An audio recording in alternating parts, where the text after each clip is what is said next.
এই মুহূর্তে শহীদ মিনারে আছেন আমাদের সহকর্মীরা। আমরা চলে যাব সহকর্মীদের কাছে একে একে। আমরা শুরুতে একটু নাইবাল জিকোর কাছে চলে যেতে চাই। জিকো, আপনি সকাল থেকেই আসলে জানাচ্ছিলেন, একেবারে ভোরের আলো ফোটার আগ থেকেই বলছিলেন আসলে যে শহীদ মিনার প্রাঙ্গণে ভাষা শহীদদের প্রতি শ্রদ্ধা জানাতে মানুষের যে ঢল সেটি আসলে আরো বাড়ছে সময় যত এগোচ্ছে। কি পরিস্থিতি দেখতে পাচ্ছেন, নিরাপত্তা ব্যবস্থা কেমন, আগতরা কি বলছেন, সব মিলিয়ে জানাবেন। রমজান মাস, তার উপরে 21শে ফেব্রুয়ারি অর্থাৎ ভাষা শহীদদের শ্রদ্ধা জানাতে হবে। রমজান মাস জন্য সকালের দিকে মানুষের পরিমাণটা একটু কম থাকলেও বেলা বাড়ার সাথে সাথে কিন্তু আমরা দেখেছি যে শ্রদ্ধা নিবেদন করতে বিভিন্ন রাজনৈতিক সংগঠন, পেশাজীবীদের সংগঠন, সাংস্কৃতিক সংগঠনের সদস্যরা, রাজনৈতিক বিভিন্ন অঙ্গ সংগঠন, তারা কিন্তু এখানে একে একে এসেছে এবং এখন পর্যন্ত কিন্তু তারা এখানে আসছে, শ্রদ্ধা নিবেদন করছে। এবং তারা যেটি বলছেন যে 24শে জুলাই আন্দোলনের প্রায় 1.5 বছরেরও বেশি সময় পরে নতুন গণতন্ত্র প্রতিষ্ঠিত হয়েছে দেশে, গণতান্ত্রিক সরকার এসেছে। এর আগে বিগত সময়ে যেই দুর্নীতির চর্চাটি হয়েছিল বাংলাদেশে, বাংলাদেশ থেকে যে পরিমাণ টাকা পয়সা লুট করা হয়েছিল, সেই দুর্নীতি, সেই অপসংস্কৃতি, সেই বিচারহীনতার সংস্কৃতি থেকে বাংলাদেশ বেরিয়ে আসবে এবং বাংলাদেশ উন্নয়নের দিকে এগিয়ে আসবে। জনমানুষের কল্যাণে বর্তমান সরকার কাজ করবে, যেখানে ভাষা আন্দোলনের চেতনা বুকে বর্তমান সরকার লালন করবে এবং সে অনুযায়ী কিন্তু তারা যেই আকাঙ্ক্ষাটি রয়েছে মানুষ জনমনে, সেই আকাঙ্ক্ষাগুলো বাস্তবায়নের লক্ষ্যে কাজ করে যাবে। একই প্রত্যয় ব্যক্ত করেছেন বর্তমান ক্ষমতাসীন দল বিএনপির নেতৃবৃন্দরা, তাদের মন্ত্রীরা এখানে এসেছিলেন, তারা শ্রদ্ধা নিবেদন করেছেন এবং গণমাধ্যমের কাছে কিন্তু এই একই প্রত্যয় ব্যক্ত করেছেন। এবং নিরাপত্তার বিষয়টি যদি বলি, যে নতুন যেহেতু প্রেক্ষাপট, সেই ক্ষেত্রে কিন্তু ঢেলে সাজানো হয়েছে নিরাপত্তা ব্যবস্থা এবং প্রত্যেকটি জায়গায় সিসি ক্যামেরা সহ ড্রোন দিয়ে তল্লাশি চালানো হচ্ছে এবং এই কেন্দ্রীয় শহীদ মিনার কেন্দ্রিক এলাকাতে যান চলাচল নিয়ন্ত্রণ করা হচ্ছে। তো আমার আরেক সহকর্মী রিশাদ হাসান রয়েছেন অপর প্রান্তে, তার সাথে যুক্ত হব সেখানকার পরিস্থিতি জানতে। রিশাদ, আপনি ঠিক যেমনটি বলছিলেন যে বিভিন্ন যেমন রাজনৈতিক দল, রাজনৈতিক সংগঠন, তারা এখানে এসে যেমন শ্রদ্ধা নিবেদন করছেন, একইভাবে কিন্তু আসলে বিভিন্ন বেসরকারি, সরকারি, স্বায়ত্তশাসিত বিভিন্ন সংগঠন এবং একই সঙ্গে যেসব প্রতিষ্ঠান রয়েছে এবং একই সঙ্গে সাধারণ তারা কিন্তু সকলে গতকালকে যখন রাষ্ট্রপতি এবং প্রধানমন্ত্রী শ্রদ্ধা নিবেদন করছেন, তারপর থেকে কিন্তু আসলে তাদের সকলের জন্য শহীদ মিনারকে হয়েছে এবং আসলে ফুলেল আসলে তারা স্মরণ করছেন জাতির সেই সব শ্রেষ্ঠ সন্তানদের যারা আসলে 1952 সালের ভাষা আন্দোলনে শহীদ হয়েছিলেন এবং ভাষার জন্য প্রাণ দেয়া এইসব মানুষদেরকে তারা স্মরণ করে যারা আগত আছেন, তারা বলছেন আসলে 21 মানে মাথা নত না করা, 21 মানে সামনের দিকে এগিয়ে যাওয়া এবং 21 মানে যে শোক, সেই শোককে শক্তিতে পরিণত করে সামনের দিকে এগিয়ে যাওয়া, সেই বিষয়গুলোকে তারা ব্যক্ত করছেন। একই সঙ্গে তারা বলছেন যে বিশেষ করে নারী নিরাপত্তা, নারী সুরক্ষা থেকে শুরু করে তথ্য সুরক্ষা, তথ্যের নিরাপত্তা এবং একই সাথে একেবারে বেকারত্ব হ্রাস থেকে শুরু করে যে দৈনন্দিন জীবনে নাগরিক যে সমস্যাগুলো আছে, সেই সমস্যাগুলো সমাধানের সামনের দিকে কাজ করতে হবে এবং সেই জায়গাগুলোতে আসলে সাধারণ মানুষ প্রতিজ্ঞাবদ্ধ হয়েছেন যে আসলে সামনের দিনগুলোতে বাংলাদেশকে যেই আসনে তারা দেখতে চান বা যেই জায়গায় তারা নিয়ে যেতে চান, সেই জায়গাতে আসলে তারা গুরুত্ব দিচ্ছেন এবং সেই সাথে সাধারণ মানুষ এই কথাও বলেছেন যে আসলে এই যে সকলে কাঁধে কাঁধ মিলিয়ে যেভাবে একটি গণতান্ত্রিক বাংলাদেশ বিনির্মাণে যেহেতু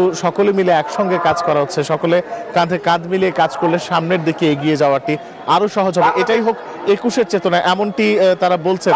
এবং এই মুহূর্তে এই ছিল আমার কাছে সর্বশেষ। চলে যাচ্ছে আমাদের আরেক সহকর্মী জাহিদ আছেন, তার কাছে, তিনি জানাবেন সেখানকার খবর। সকাল 9টার পর থেকে এখন পর্যন্ত কিন্তু এই যে সংস্কৃতি মোড় রয়েছে, সেখান থেকে মানুষের যে যাতায়াতের অবস্থা আমরা দেখাচ্ছিলাম, সেটি কিন্তু এখন অব্যাহত আছে। তবে এখন যেহেতু বেলা বেড়েছে, আমরা যেভাবে আশঙ্কা করেছিলাম যে বেলা বাড়ার সাথে সাথে আরো বেশি মানুষ বাড়বে, সেক্ষেত্রে কিন্তু এখন আমরা দেখতে পাচ্ছি কিছু মানুষ কমেছে। আসলে আমরা কিছুক্ষণ আগে এই ব্যাধির কাছাকাছিও ছিলাম, সেখানে আমরা দেখেছি যে মানুষের একটি ঢল ছিল এবং সেই মানুষ কিন্তু এখনো রয়েছে সেখানে। তবে এখন যেই যাতায়াতের যেই মূল রাস্তাটি এখন যেখানে, সেখানে কিন্তু অনেকটা ফাঁকা অবস্থা রয়েছে এবং আমরা দেখতে পেয়েছি যে আমরা পিছনে দেখতে পাচ্ছেন যে মানুষ এখনো কিন্তু আসছেন, তারা দেখছেন আসলে ভেতরে যাওয়ার জন্য চেষ্টা করছেন।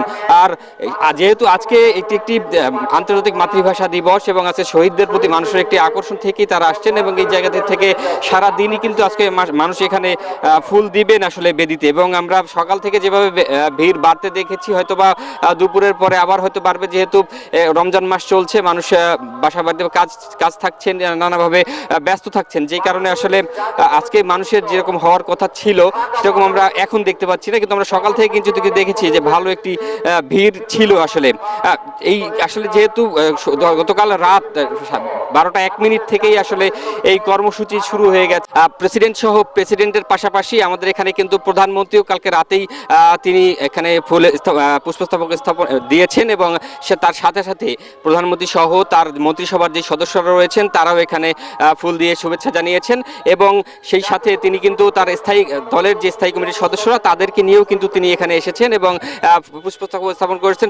পরবর্তীতে তিনি তার ফ্যামিলির সাথেও দিয়েছেন আসলে। এবং আমরা বলেছি পরবর্তীতে আসলে এখানকার যেই পরিস্থিতি রয়েছে, হয়তো বা বিকেলের পরিস্থিতি আরেকটু ভালো হতে পারে। এবং আমাদের সহকর্মী জগন্নাথ হলের সামনে রয়েছেন রাজু মাহমুদ, আমরা চলে যাচ্ছি তার কাছে। ধন্যবাদ জাহিদ। আমি আছি এই মুহূর্তে জগন্নাথ হলের সামনে। আপনি যেমনটি বলছিলেন, আমি যে এলাকাটিতে আছি কিছুক্ষণ আগে এখানে জনসমুদ্র ছিল।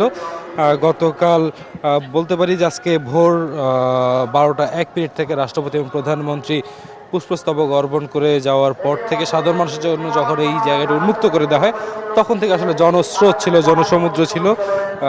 শহীদ মিনারে একে একে কিন্তু সকাল থেকে আমরা দেখছিলাম হাজারো মানুষ একে একে শ্রদ্ধা নিবেদন করে যাচ্ছিলেন। সেই ধারাবাহিকতায় এখন পর্যন্ত কিন্তু খণ্ড খণ্ডভাবে ছোট ছোট দলে বিভক্ত হয়ে অনেকেই পেশাজীবী সংগঠন, রাজনৈতিক সংগঠন, তারা একে একে কিন্তু আসছেন, এসে শ্রদ্ধা নিবেদন করছেন, চলে যাচ্ছেন। কারণ প্রথম সকালবেলা যেই ভিড়টা ছিল, যেই জনসমুদ্র ছিল, তা কিন্তু এখন কিছুটা বেলা বাড়ার সাথে সাথে কিছুটা ভাটায় নেমে এসেছে। হয়তোবা রমজান মাস বলেই মানুষ আসলে কিছুটা কমে আসছে এখন। আমার সহকর্মী আছেন মাসুদা লাবণী, তিনি আছেন টিএসসি এলাকায়। আমরা তার কাছ থেকে জানতে পারবো সেই এলাকার বর্তমান চিত্রটাই। তো আপনি যেমনটি জানাচ্ছিলেন প্রভাত ফেরির খবর এবং যারা ফুল দিয়ে শ্রদ্ধা জানাচ্ছেন তাদের খবরাখবর, আমি একটু আইন শৃঙ্খলা বাহিনীর তথ্য দিতে চাই যে এই যে শহীদ মিনারে ফুল দিয়ে ভাষা শহীদদের প্রতি শ্রদ্ধা জানানো হচ্ছে এবং এই রাষ্ট্রীয় অনুষ্ঠানটি যেন নির্বিঘ্নে সম্পন্ন করা যায়, এ কারণেও কিন্তু ঢাকা বিশ্ববিদ্যালয় কেন্দ্রিক 15,000 পুলিশ সদস্য নিরাপত্তার দায়িত্বে নিয়োজিত রয়েছে। এছাড়া সাদা পোশাকে গোয়েন্দা পুলিশ এবং অন্যান্য নিরাপত্তা বাহিনীর সদস্যরাও কিন্তু নিরাপত্তা দিচ্ছে। শুধুমাত্র ঢাকা বিশ্ববিদ্যালয় নয়, মহান শহীদ দিবস এবং আন্তর্জাতিক মাতৃভাষা দিবস উপলক্ষে পুরো রাজধানী জুড়ে কিন্তু ডিএমপি বিশেষ নিরাপত্তা ব্যবস্থা নিয়েছে। এবং ঠিক আমি এখন আছি শহীদ মিনার থেকে ফুলার রোড হয়ে টিএসসি দিকে বেরিয়ে যাবার যে সড়ক, সেখানে আর সর্বসাধারণ যারা ফুল দিয়ে শ্রদ্ধা জানাচ্ছেন তারা কিন্তু পলাশীর মোড় এবং জগন্নাথ হল ক্রসিং হয়ে শহীদ মিনারের দিকে আসছেন এবং তারা ফুল দেওয়ার পর রোমানা ক্রসিং হয়ে দোয়েল চত্বর অথবা চাংখার ফুল দিয়ে বের হয়ে যেতে পারছেন। এছাড়াও এই যে শহীদ মিনার থেকে ফুলা রোড হয়ে টিএসসির দিকে যে সড়ক, এদিক থেকেও কিন্তু তারা বেরিয়ে যেতে পারছেন। এই ঢোকার যে সড়ক, এটি কিন্তু ডিএমপির যে ট্রাফিক বিভাগ সেটি থেকে নির্দেশনা দেওয়া হয়েছে। এছাড়া এই একাধিক র্যাবের যে ওয়াচ টাওয়ার, সেই ওয়াচ টাওয়ারের মাধ্যমে একাধিক স্থান থেকে কিন্তু নিরাপত্তার যে ব্যবস্থা সেটি পর্যবেক্ষণ করা হচ্ছে। এছাড়া সিসি ক্যামেরা দ্বারাও কিন্তু নিরাপত্তা ব্যবস্থা পর্যবেক্ষণ করা হচ্ছে। ডিএমপির পক্ষ থেকে গতকালকে জানানো হয়েছিল যে নিরাপত্তা নিয়ে কোনো ধরনের শঙ্কা নেই। র্যাবের যে ডিজি তিনিও কিন্তু গতকালকে সংবাদ সম্মেলন করে নিরাপত্তা নিয়ে কোনো শঙ্কা নেই। তারপরও যে প্রস্তুতি, সেই প্রস্তুতি তারা নিয়ে রেখেছেন এমনটি জানিয়েছেন। এবং সেই প্রস্তুতির অংশ হিসাবে যে crime scene unit, bomb disposal unit, সোয়াট টিমের সদস্য, এছাড়া জলকামানের গাড়ি ছাড়া অন্যান্য অ্যাম্বুলেন্স সহ অন্যান্য যে কোনো ধরনের কোনো অনুষ্ঠানে যদি কোনো ধরনের অপ্রীতিকর ঘটনা ঘটে সেক্ষেত্রে যে তাৎক্ষণিক যে প্রস্তুতি, সেই প্রস্তুতি আইন শৃঙ্খলা বাহিনীর পক্ষ থেকে নেওয়া হয়েছে। পুলিশ ছাড়াও কিন্তু এখানে নিরাপত্তার জন্য যে ভলেন্টিয়ার তারা কাজ করছেন এবং পুরো যে নিরাপত্তা ব্যবস্থা এটি পর্যবেক্ষণ করছেন ঢাকা ইউনিভার্সিটির যে এই আয়োজক কমিটি আছে তারা। অনেক ধন্যবাদ আপনাকে মাসুদ আল আবুনি, মাহমুদ রাজু, শিহাব জাহিদ, রিশাদ হাসান এবং নাইম আল জিকো, সবাইকে অনেক ধন্যবাদ।